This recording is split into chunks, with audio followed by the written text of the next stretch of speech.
யாரும் யாருக்கும் ஆறுதல் சொல்ல முடியாத ஒரு சோகம் நிகழ்ந்திருக்கிறது. மனோஜ் என்ற இளைஞன் மறைந்திருக்கிறார்.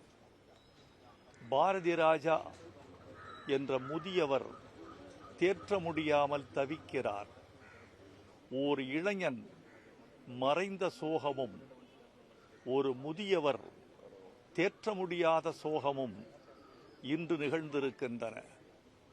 மனோஜ் ஒரு நல்ல கலைஞன். தன் வாழ்க்கை முழுவதும் கலை கனவுகள் கண்டு கொண்டிருந்த இளைஞன். அவரது மரணம் சற்றும் எதிர்பாராதது.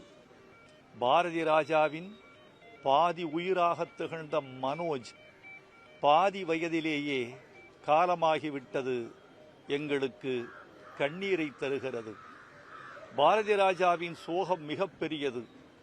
மகனே, எனக்கு நீ கடமை செய்ய வேண்டிய கடன் இருக்க உனக்கு நான் கடமை செய்வதாக காலம் தண்டித்து விட்டதே என்ற சோகத்தில் அவர் துடிப்பதை என்னால் உணர முடிகிறது.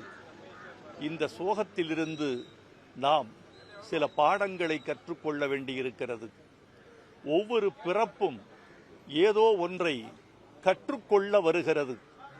ஒவ்வொரு இறப்பும் ஏதோ ஒன்றை கற்றுக் கொடுத்து விட்டு போகிறது. மனோஜின் மரணம் கற்றுக் கொடுக்கிற செய்தி ஒன்று உண்டு என்றால் இதைத்தான் நான் கருதுகிறேன். கலைஞர்கள் தங்கள் உடலை கவனித்துக் கொள்ள வேண்டும். கலை வாழ்விலேயே தங்களை கரைத்துக் கொண்டவர்கள் உடல் குறித்த உணர்வையோ விழிப்புணர்வையோ பெறாதவர்களாக இருக்கிறார்கள். கலைஞர்கள் தங்கள் உடலை கட்டமைத்துக் கொள்ள வேண்டும்.